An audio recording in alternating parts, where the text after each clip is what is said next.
Della Kerr, 38 years old. 8 miles out of Boise City on ground the sky had turned black over on the 14th of April 1935. The men on the store bench had already decided what her letters meant. She never once tried to correct them. She just came for her mail and left and let them think. Vernon Pyle handled every envelope in Cimarron County. He leaned back on that bench in front of 9 grown men, and he said it plain. She only wrote to him to get off that dust farm. He had 2 facts to stand it on. The letters went north to a farmer in Iowa, and the Iowa man was the one being worked. Both facts were true. He had both of them backward. Because in February, a man from Butler County, Iowa, drove all the way down the panhandle to stand and look at her south quarter for himself.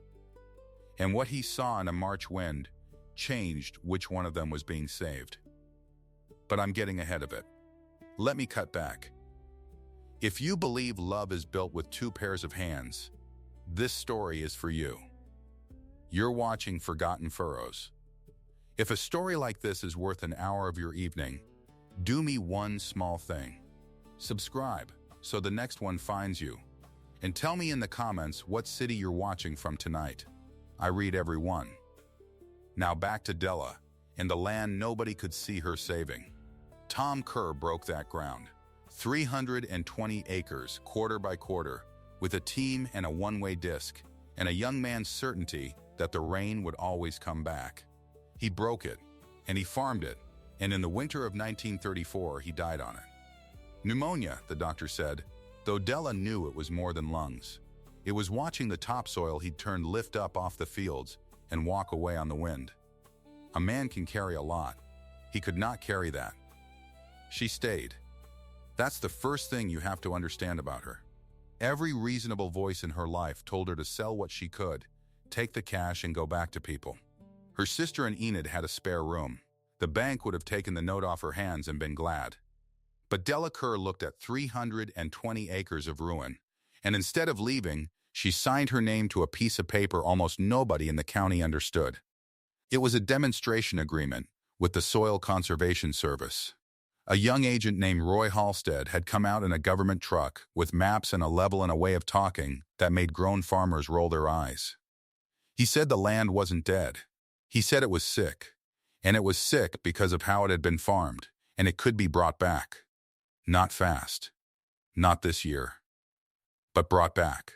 And he needed cooperators. He needed somebody with land and nerve who would do it his way for 3 years and let the neighbors watch.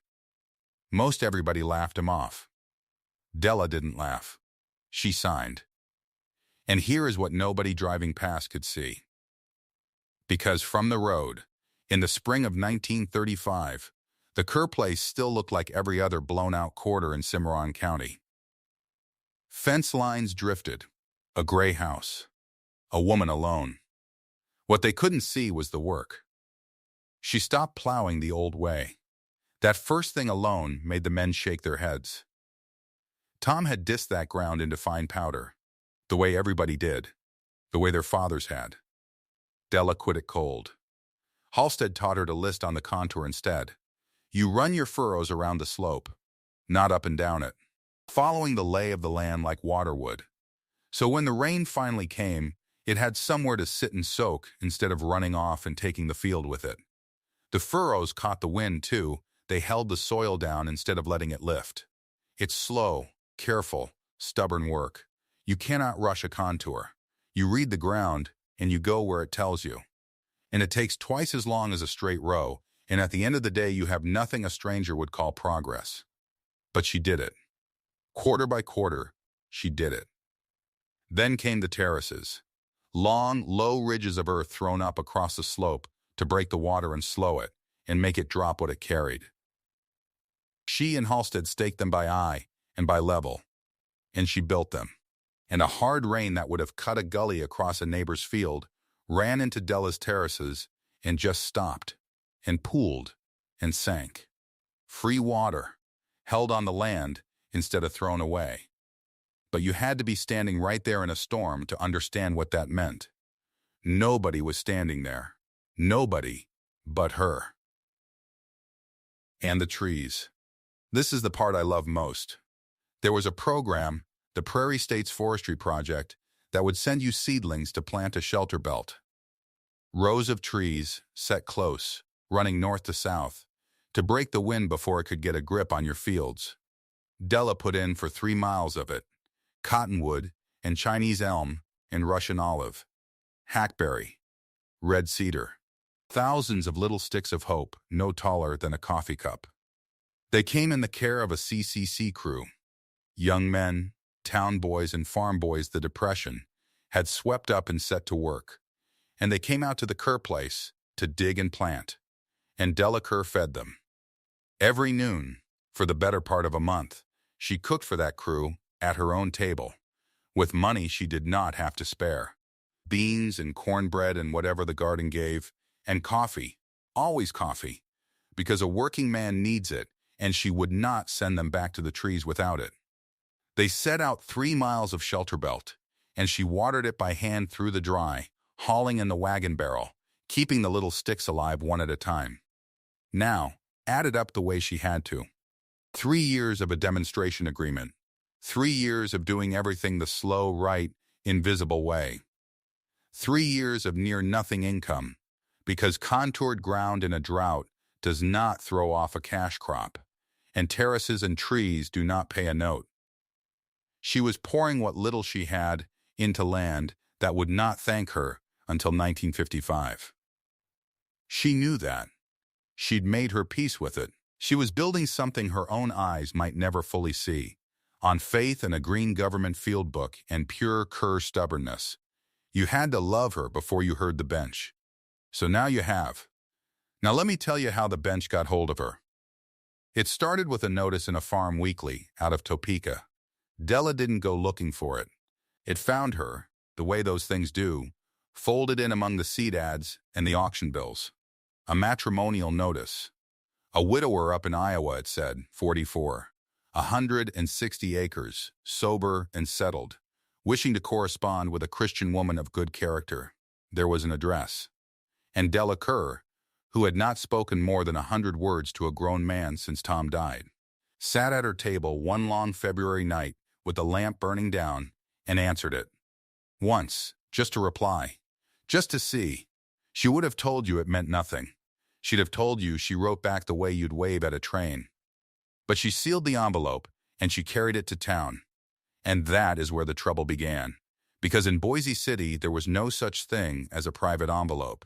The man in Iowa was Emmett Corliss. Butler County, up in the black dirt country where the soil ran deep and dark and the rain still came. 160 acres of loam with the note nearly paid off. A veteran of 1918. A man who'd seen France and come home and never much talked about either. A widower these 6 years, tired of his own quiet. He'd put that notice in half ashamed, the way a proud man does a thing he needs. And when Della's letter came back down the road to him, careful and plain and not one bit desperate, he read it twice and answered it that same night. So it began. A letter north. A letter south. And here is the thing I need you to hold on to, because the whole story turns on it, and not one soul in Cimarron County ever thought to ask. Della kept records. Everything she did on that land, she wrote down, in a green field book the Soil Conservation Service had given her. Tree counts. Terrace grades. The number of surviving seedlings by row. Rainfall, the little there was. Yields held on ground that had no business holding anything. It was the truest account of her 2 years that existed anywhere on earth, and it never once crossed her mind to put a word of it in a letter to Emmett Corliss. Why would she? To her it would have sounded like bragging, like a woman selling herself. You don't write a stranger and list your terraces like a hogman calling out weights. So she wrote him about the weather, and the church, and a book she'd read, and the price of eggs. She wrote him about everything except the one thing that would have told him exactly who she was. The green book stayed shut in the drawer. Remember it, it's the hinge the whole story swings on. While the letters went back and forth, Vernon Pyle watched. He couldn't help it. It was his nature and it was his job, and to Vernon those were the same thing. He was postmaster and storekeeper both, which made him the closest thing the county had to a newspaper, and a newspaper's whole reason for living is to know first. He saw the envelope go out, addressed in Della Kerr's plain hand to a town in Iowa. He saw the envelope come back, out again, back again, and Vernon Pyle, who could read the direction of a letter as easy as breathing and could not read one word of what was inside, began to build himself a story. He wasn't the only one building. Clell Rourke had his eye on the Kerr place too, though he was quieter about it, which is how you knew to worry. Rourke was a landman. He farmed some, but mostly he traded, and he had a gift for being at the courthouse on the day a man's luck ran out. He let it be known around the store, easy, offhand, the way he did everything, that if Della Kerr ever wanted shed of that hard luck quarter, he'd be willing to take it off her hands. Do her a kindness. Give her a fresh start somewhere with people. He said it kind. He always said it kind. What Clell Rourke wanted, and what he would never say out loud, was the South Quarter, the terraced ground, the ground with 3 miles of shelter belt coming up on it and contour furrows holding soil while his own fields blew. He looked at Della's improved acres, and he saw what they'd be worth in 10 years, and he figured he could buy them now for the price of blown-out dirt, because that's all the courthouse would call them. He was patient. He could wait for a woman alone to slip. And there was a place to slip. Because Della Kerr owed money. $560 at the Panhandle Farmers Bank on a note that came due the 1st of November 1937. Tom had borrowed it in a better year, and Della had carried it, and in the middle of the Dust Bowl $560 might as well have been the moon. She knew the date the way you know a bad tooth. November 1st, 1937. 2 years to find money that no contoured field was going to give her. She didn't talk about it, but it sat in the back of everything. So set the pieces down and look at them. A woman doing invisible work on ruined ground, a note she can't pay, a landman waiting for her to fall, and a postmaster with a head full of envelopes and half a story. It was going to come to a head. It came to a head on the bench. It was a spring afternoon in 1936. Warm for once, the wind laid down, and the men had drifted to the long bench outside Pyle's store the way men do when there's nothing to plow and no money to plant. 9 of them. I'll say that number again, because it matters later, and because Vernon himself would count it in his mind for the rest of his life. 9 men on the bench. Farmers, mostly, and a couple who'd given up farming. Waiting on the mail. Waiting on anything. And Vernon Pyle, holding court, got onto the subject of Della Kerr. He didn't do it cruel, understand. That's the worst of it. He did it the way a man passes along news he's proud to have first. He said, had they noticed the widow Kerr was writing to somebody. Iowa, he said. Been going on the better part of a year now. Regular. And a man from Iowa, he'd found out. A man with land up there. Good land. And Vernon leaned back against the storefront, and he let it sit a second the way he did, and then he told the men on the bench the thing that would follow Della Kerr through the whole county. She only wrote to him to get off that dust farm. Just like that. Flat and sure. And then he laid out his evidence. Because Vernon always had his evidence, and to a bench full of men who'd watched their own ground blow away, it made a terrible kind of sense. Think about it, he said. You've got a woman on 320 acres of nothing. Note at the bank. Husband in the ground. And all of a sudden she's writing to a farmer up in Iowa with a paid-for place and good black dirt that never blew a day in its life. You tell me. Letters go north to him. And that Iowa man. He tapped the bench. That Iowa man is the one getting worked. She's riding her way onto his land. Fixing to trade this blown quarter for that black loam and let him think it was love. And the men nodded. Of course they nodded. Because Vernon had 2 facts, and both of his facts were true. The letters did go north. The Iowa man was being written to, steady and warm, by a woman who owed money on ground that was killing her. If you knew only that, only the outside of the envelopes and the shape of her trouble, then Vernon Pyle's story was the sensible story. It was the story any of them would have told. Here is what not one of the 9 men on that bench knew. They did not know she had refused to leave that ground when everybody begged her to. They did not know about the terraces, or the 3 miles of trees she'd carried water to by hand, or the crew she'd fed a month on money she didn't have. They did not know about a greenfield book full of the truest work in the county. They knew the direction of the letters, and they knew she was poor, and from those 2 true things, they built a lie and set it in concrete on a spring afternoon.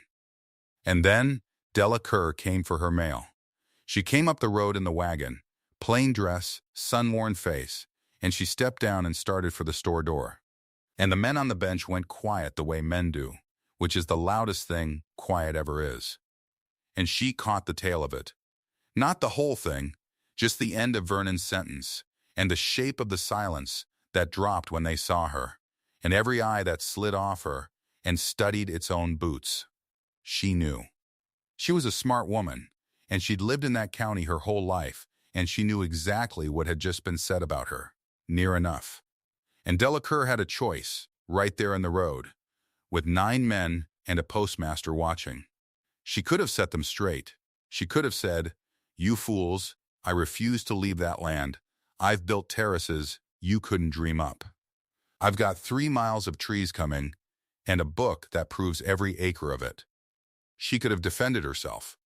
She said nothing. She walked past the bench with her chin level, got her mail from Vernon Pyle's own hand without a word beyond thank you, and drove home.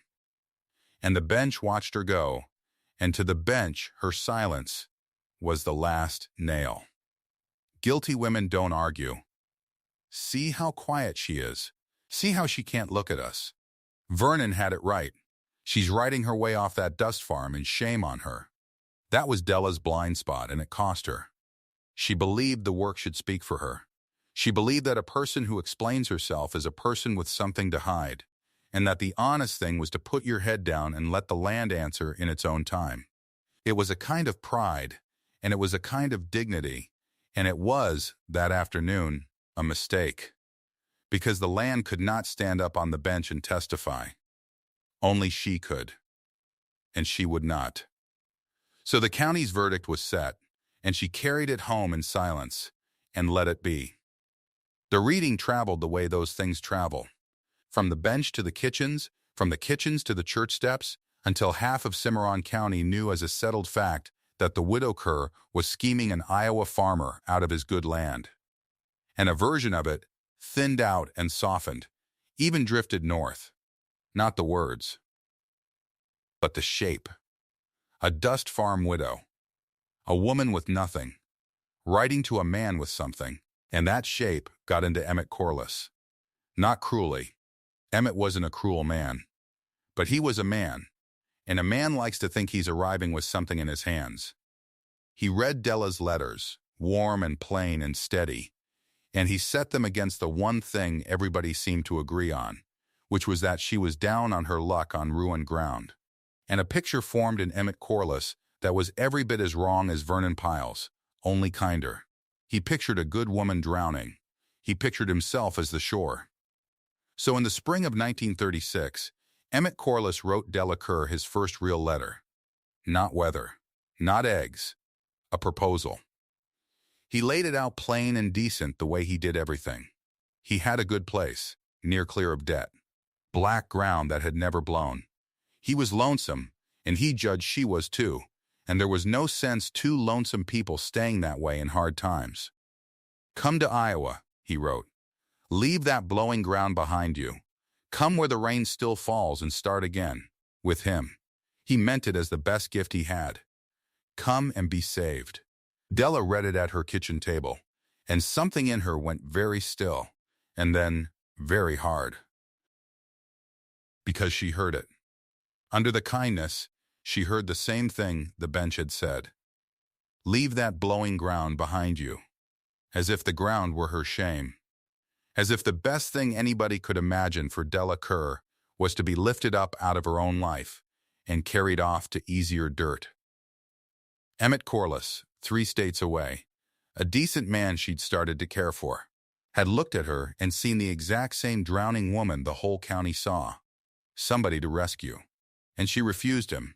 She wrote it careful, because she wasn't a cruel woman either, but she wrote it true. She thanked him for the honor of it. And then she told him no, and she told him why, and it's the closest thing to a cry of the heart that Della Kerr ever put on paper. I didn't answer your notice to be lifted out of anything, she wrote. I've had offers to be carried off this land since the day I buried Tom, and I've turned every one of them down. I wanted to know if there was a man left anywhere who'd rather build something than be thanked for saving somebody. That's all I ever wrote you to find out. If you're only offering me a way off, then you've got me confused with a woman who wants off. I don't.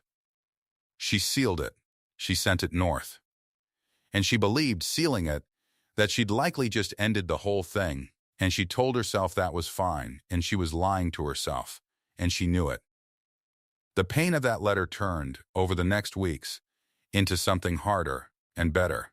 Resolve, if the man could not see her, then the man could not see her, and she'd go on the way she'd been going, alone, with her terraces and her trees and her green book, and finish out the 3rd year of the agreement, and keep the land whole if it killed her.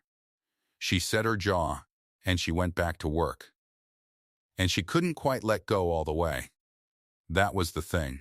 Even resolved, even stung, Della Kerr did small things she couldn't have explained. Little reachings across the distance she just refused to close. She was out at the shelter belt one morning, checking the young trees, and she took her knife and cut a small green sprig off a Chinese elm that had made it through 2 dry years and had no business being alive.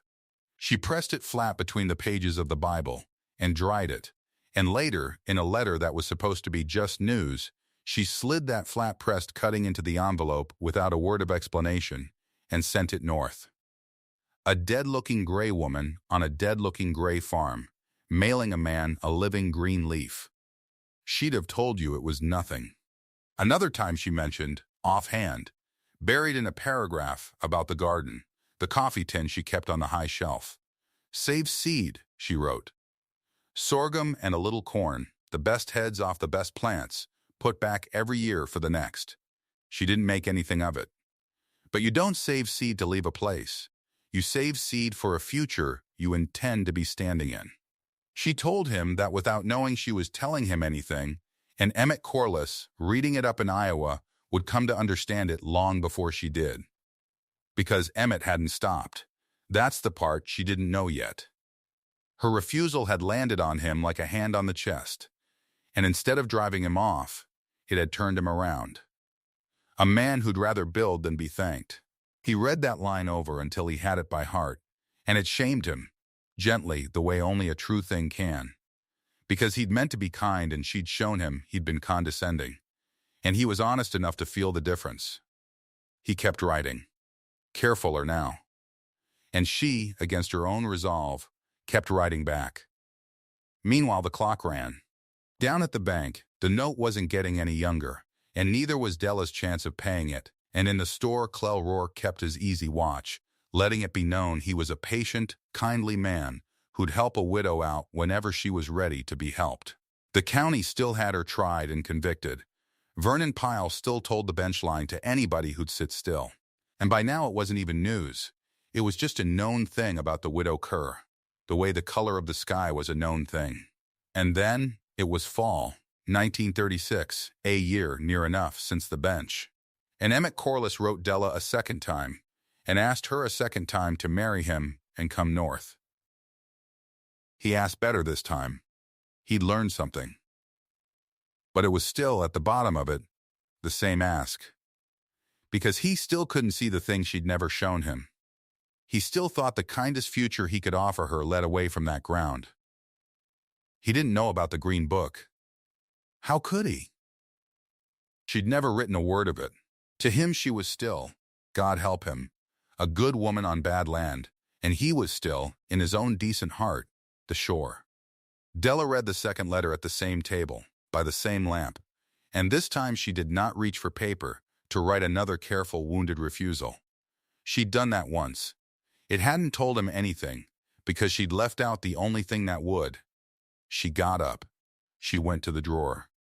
And she took out the Green Soil Conservation Service field book, the one she'd never let anybody see, the one she thought it would be bragging to speak of, and she sat back down, and she opened it, and she started to copy.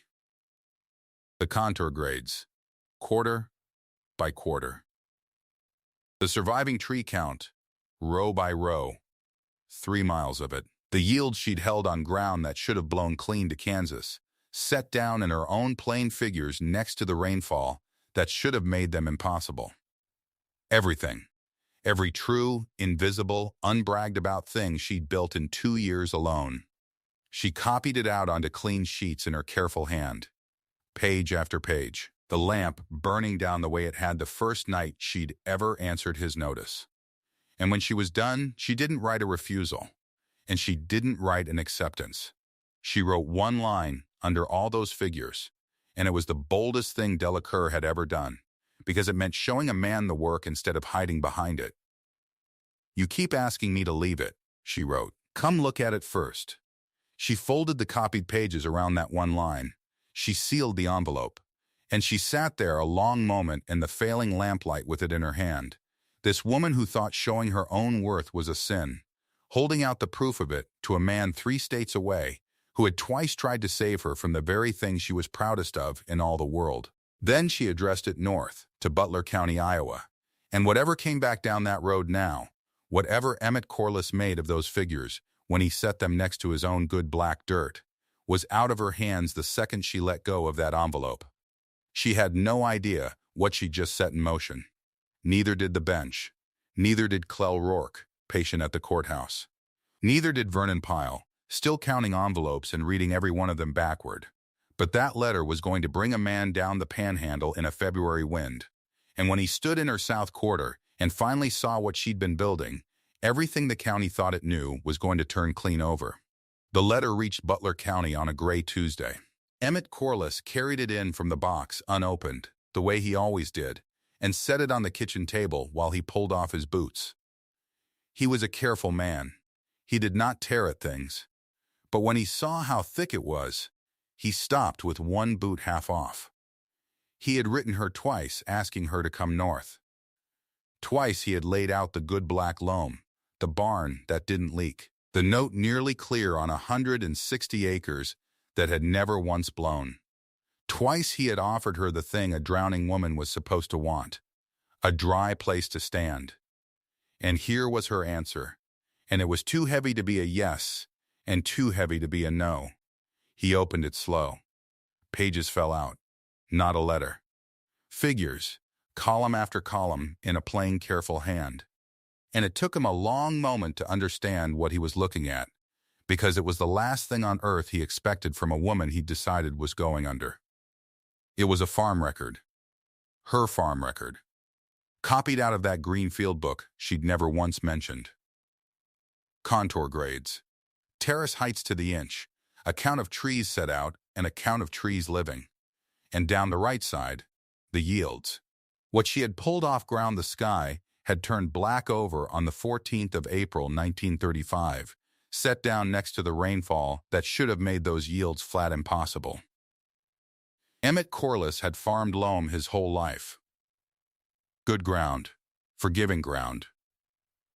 He read her numbers, and then he read them again, and something went very quiet in him. Because her dirt should have blown to Kansas. Every law he knew said so, and she had held it. She had held wheat on it. She had held more per acre in a drought year than he'd held on his black bottoms in a wet one. He sat there a long time.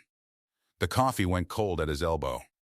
Under all those figures was one line, and it was not soft, and it was not asking.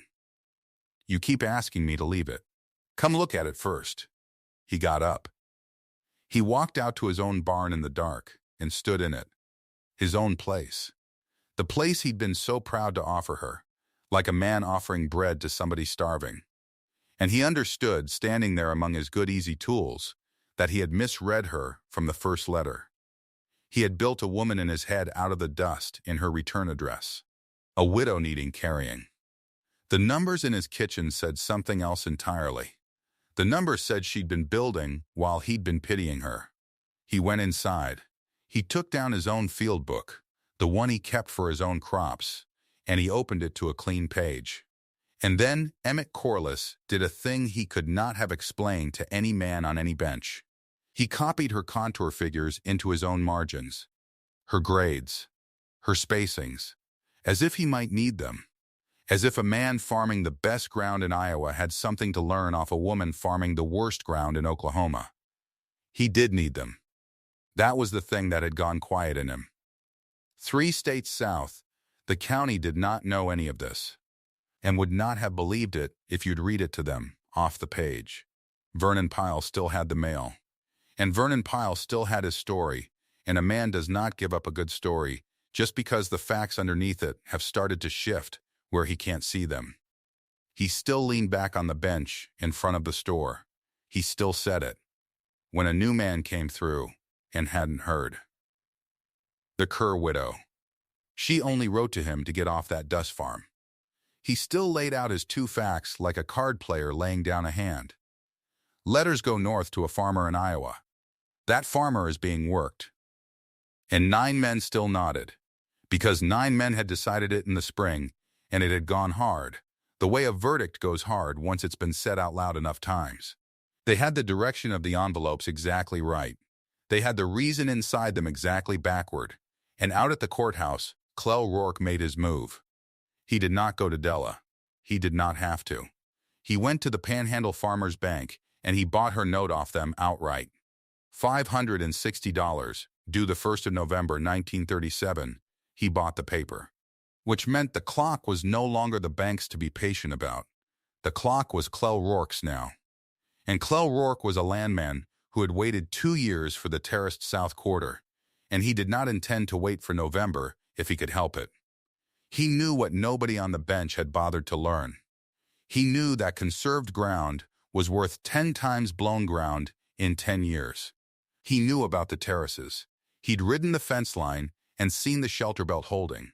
He meant to buy it all for the price of dirt that had already gone to the sky, and he meant to do it legal, through the courthouse, with her own note in his hand. Della learned of it from Roy Halstead, who'd heard it at the register. She took it standing at her own kitchen door, and she did not cry, and she did not sit down. She looked out at her South Quarter, at the contour furrows lying gray and level in the winter light, at the 3-mile line of Chinese elm and cottonwood she'd fed a CCC crew for the better part of a month to get set into the ground. 2 years. 2 years of near-nothing income for land that would still be there in 1955, and now a man with cash meant to take it off her at the courthouse before the 3rd year was even out. Well, she said, just that. And then a letter came south, and it was Emmett's hand, and it was short. He was coming to look at it. February, 4 days. She read it twice. Then she went to the high shelf and took down the coffee tin of saved sorghum and corn seed, the seed she'd been holding back 3 years running, because a woman who saves her own seed doesn't answer to any bank on the timing of her planting. She set it on the table where she'd see it. And that night, and the 3 nights after, she left the lamp lit in the window later than she needed to, though she'd have died before she told anybody why. He came down the Panhandle in a February wind. It was the kind of wind the country grew now instead of grass. It came off the flat with grit in it, and it found every seam in a man's coat, and Emmett Corliss drove into it for the better part of 2 days, with her figures folded in his breast pocket like a thing he needed to keep dry. He came, expecting to save her. He couldn't help it. The story he'd built was still in him under the numbers. And a man believes what he decided first, even when he's holding proof against it. He came thinking, whatever her figures said, that he'd stand in that blown-out country and see a widow's brave losing fight, and that he'd be gentle about it, and that in the end, she'd let him carry her north. He turned in at the Kerr place in the last light, and the first thing he saw stopped him in the seat. A neighbor's fence line, off to the west, drifted 4 feet deep in blown soil. A fence turned into a dune, the country doing to that man's ground exactly what everybody said it did to all of it. And then her line, her south quarter. The contour furrows lying across the slope the way she'd drawn them in the figures in his pocket, holding, level. The soil sitting where God and Della Kerr had put it, in the same wind, on the same day, 4 feet of drift on one side of the section road and clean-held ground on the other. He sat there in the cold and he understood it in about 90 seconds. All of it. The whole thing turned over in him at once. He had not come to save a farmer. He had come to a farmer better than himself. She came out onto the step, 38 years old, a shawl pulled hard against the grit, and she did not run down to him, and she did not perform anything. She said, "You'll want to put the horses in the east shed. There's hay." That was all. Come 3 states in February, and that was the welcome. He found he liked it better than any welcome he'd ever had. They worked the next 4 days. A terrace on the far slope had broken in a January runoff, cut through at the low end where the water had found a weakness, and it needed setting back by hand, and there was no crew to do it and no money to hire one. So they did it. The 2 of them. In a February wind, with shovels, walking the grade the way her field book said to walk it, packing the earth back up into the ridge a shovelful at a time. She didn't teach him like he was a fool. She just worked, and told him what came next when he needed telling, and he watched how she read the slope with her eye the way he read a sky. On the 2nd day he stopped asking, and started knowing. On the 3rd day they worked mostly without talking, and the terrace came back up out of the ground under their 4 hands, and it was as good work as either of them had ever done, and they both felt it. That was the thing neither had ever had, not the field, the work beside somebody who was equal to it. On the 4th day they stood at the top of the mended terrace and looked down the whole south quarter, furrows holding. Belt standing against the west, and Emmett Corliss should have kept his mouth shut, and he didn't. The old story rose up in him one last time. He looked at all that held ground, and instead of seeing what it was, he saw a woman about to lose it to a landman at a courthouse, and the man who'd built his whole trip on rescue could not stop himself. "Della," he said, "I can carry the note. I can carry you and the note both, out of here, clear. You don't have to lose it to Rourke. Come north and let me." He didn't finish.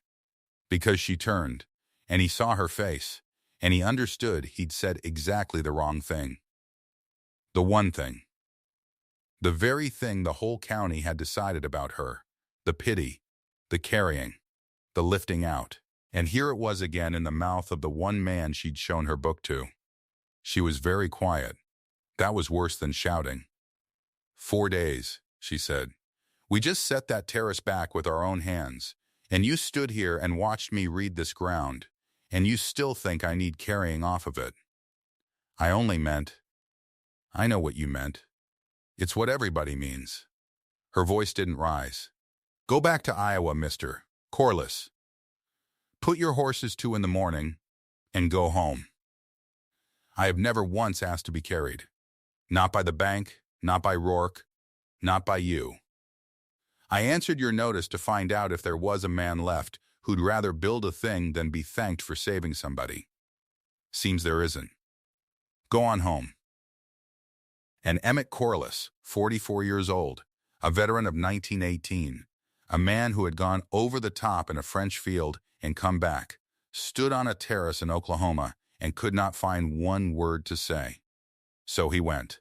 In the morning he put the horses to, and he drove north into the same wind he'd come down in, and she stood on the step and watched the wagon get small on the section road and did not lift her hand. She thought that was the end of it.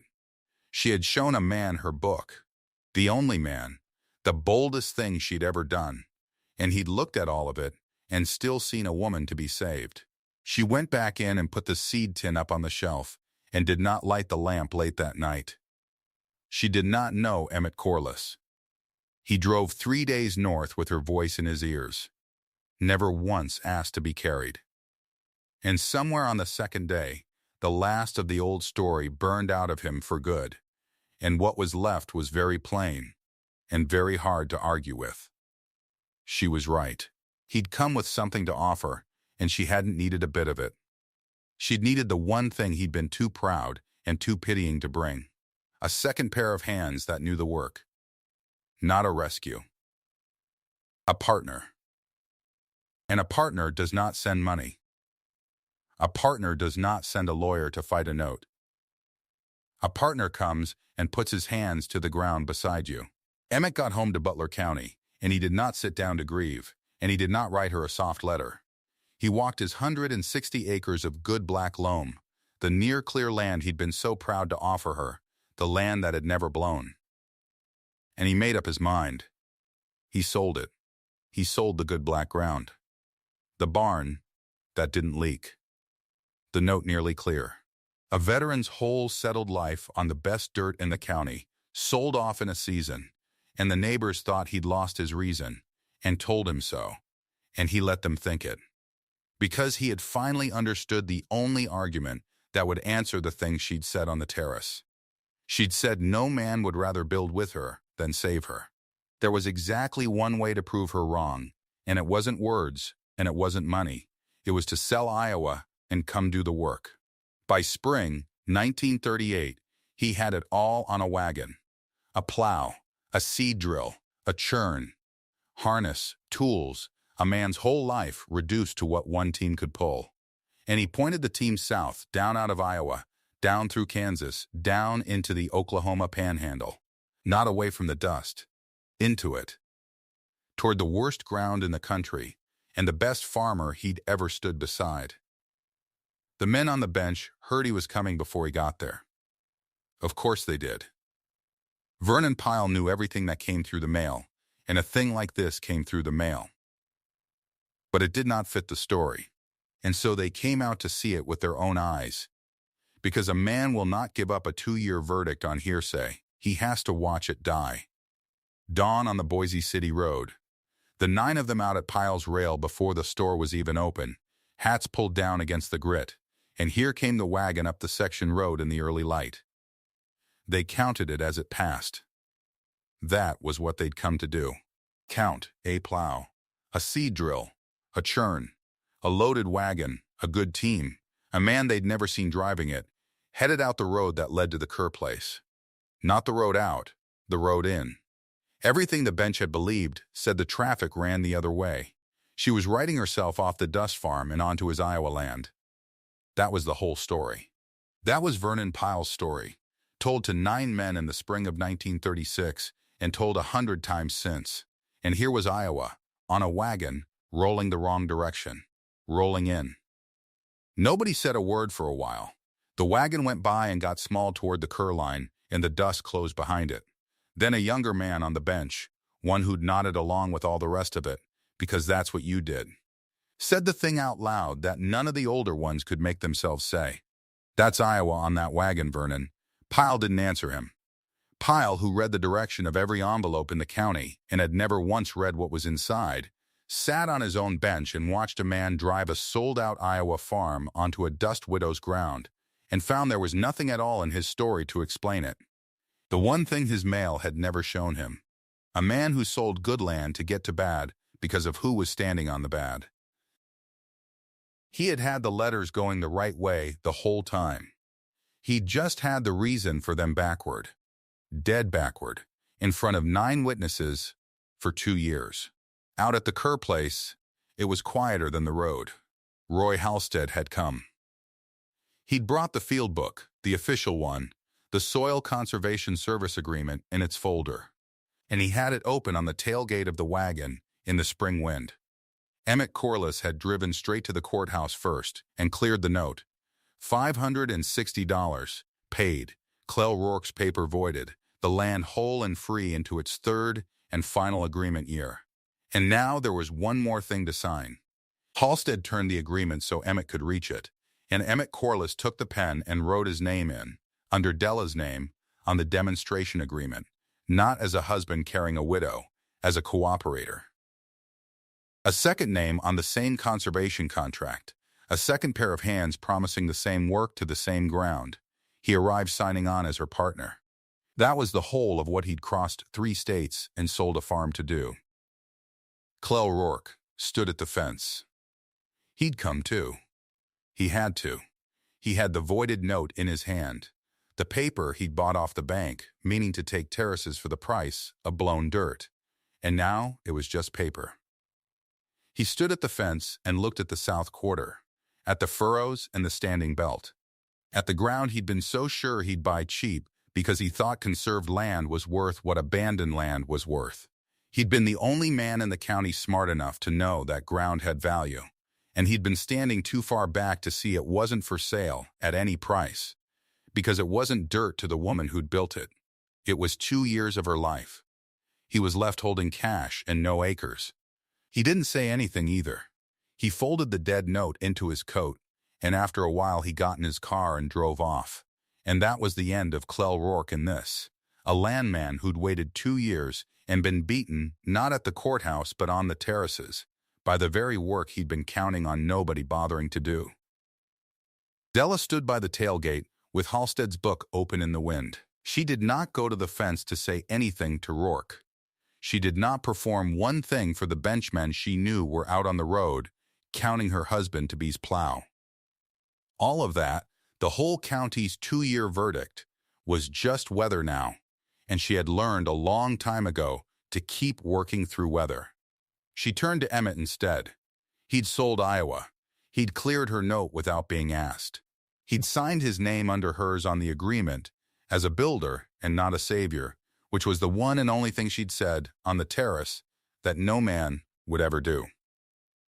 He'd done it, and Della Kerr, who believed showing her own worth was a sin, who had hidden 2 years of the best conservation farming in the Panhandle inside a green field book, because putting it in a letter would have sounded like bragging, who had never once in all their letters written this man's given name, she said it now.